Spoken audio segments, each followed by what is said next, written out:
ایکسوفوریا اور وہ بھی ہو جاتا ایسوفوریا. اچھا. آنکھ نظر کے ساتھ اس کا تعلق ہے. فوکس کسی چیز کا جو ہے وہ سیٹل نہیں ہوتا, اور بعض دفعہ ایک چیز یہاں کی بجائے ذرا سا ادھر دکھائی دے رہی ہوتی ہے. بعض لوگوں کو یہاں کہیں یہاں چائے دانی میں چائے ڈال دو, تو ایک طرف ڈالیں گے باہر نکال کے, تو وہ فوکس بعض دفعہ تو اتنا ہلتا ہے کہ اس برتن کے اندر ہی رہتا ہے, بعض دفعہ باہر جانی شروع ہو جاتی ہے.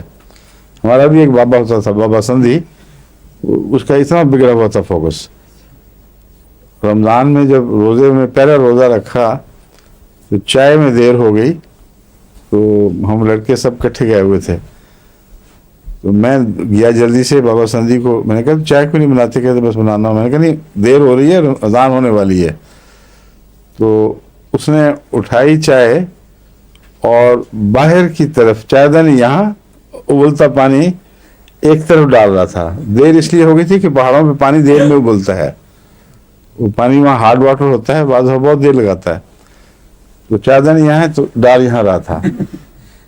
تو میں نے کہا بابا اٹھا جائے پانی سے ڈول رہے ہیں. میں نے اس کو ہاتھ پکڑا تو اس کے بیچ میں جب کیا تو ہنس کے برا حال, اور ہاتھ سے کیسی چھوٹ گئی کہ ڈول گیا. جب میں نے فوکس ٹھیک کیا تو وہ سمجھا کہ باہر اب جا پلی طرف جا رہا ہے. اس دن ہمیں پتہ نہیں چائے ملی بھی تھی کہ نہیں, پھر کیسری ہاتھ سے چھٹی اور سارا پانی بہ گیا. حضور ایک دوائی کے اس میں تھا ذکر میں کہ ڈیفنس کی بھی ایک ایسی ہے کہ پتہ نہیں لگتا کہ آواز کس طرف سے آ رہی ہے. تو بہت عام لوگوں میں پائی جاتی ہے. ڈیفنس کی ایک قسم تو بہت عام ہے, اور بعض دفعہ جب میل بڑھ جائے زیادہ کان میں, ایک کان میں زیادہ ہو جائے تو سینس آف ڈائریکشن ہٹ جاتی ہے. کبھی اس طرف سے آواز آتی ہے, کبھی اس طرف سے آواز آتی ہے.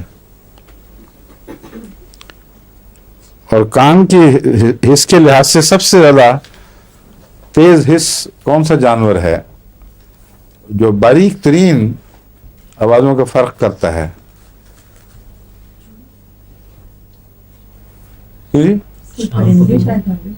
کون سا؟ کیا شکاری پرندے ہوتے ہیں میں دو چیزیں ہیں. ایک چمگادڑ جو اس کی آنکھ اتنی کمزور ہوتی ہے کہ اس کو کچھ نظر ہی نہیں آتا. وہ آواز کی ریفلیکشن جو آتی ہے, جس رفتار سے واپس آتی ہے آواز, اس سے وہ اندازہ کرتی ہے کہ سامنے کوئی چیز ہے جسے ٹکر لگ سکتی ہے. اور بعض دفعہ وہ اس تیزی سے دیوار کی طرف جا رہی ہوتی ہے کہ آدمی سمجھتا ہے کہ ابھی ٹکرا کے مر کے گر جائے گی, اور ایک آدھ انچ دور ہو کے وہ اچانک پلٹتی ہے. تو یہ اس کی جو آواز کی غیر معمولی حص ہے, وہ ڈائریکشن اور فاصلے سب اس کو بتا رہی ہوتی ہے. بعض دفعہ لوگوں کو عورتیں بہت ڈرتی ہیں چمگادڑوں سے, کمرے میں آ جائے تو وہ جب جھپٹتی ہے تو لگتا ہے کہ سب اس کو پڑ جائے گی, لیکن وہ پاس آتی ہے کروٹ ایک دم پینترا بدل کے نکل جاتی ہے. دوسرا ہے الو. الو کی حس اتنی تیز اور اتنی ایکوریٹ ہے کہ رات کے اندھیرے میں, پچ ڈارکنیس میں, نیچے گھاس کے نیچے, پتوں کے نیچے کوئی چوہا چلے یا اس کی مرضی کا کوئی جانور, تو اس کو یہ بھی پتہ ہوتا ہے کس ڈائریکشن میں ہے, کتنے فاصلے پر ہے, پنجہ کہاں گاڑنا ہے, اور وہ سیدھا اترتا ہے. اس کی پرواز میں آواز نہیں ہوتی, اس لیے وہ جو جانور ہے اس کو پتہ نہیں لگتا کہ کب کیا چیز آئی ہے, اور بالکل صحیح ڈائریکشن میں اپنے پنجے وہیں رکھتا ہے جہاں وہ جانور ہے, اور اڑ کے اس کو واپس اپنی شاخ پہ آ جاتا ہے. اب یہ عجیب خدا کی شان ہے کہ کانوں سے پورے اندھیرے میں ڈائریکشن, فاصلے ایگزیکٹ کتنا نیچے ہے, کس طرف ہے, اور دماغ میں کیا چیز پہنچی ہے, صرف ایک سرسراہٹ ہے,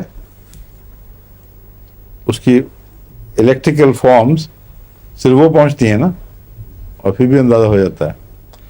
لیکن انسانوں میں اگر یہ بگڑ جائے تو مشکل پڑ جاتی ہے. بعض دفعہ ادھر سے بنا کے ادھر چلے جاتے ہیں لوگ, آپ نے کس کو دیکھا ہے ایسا؟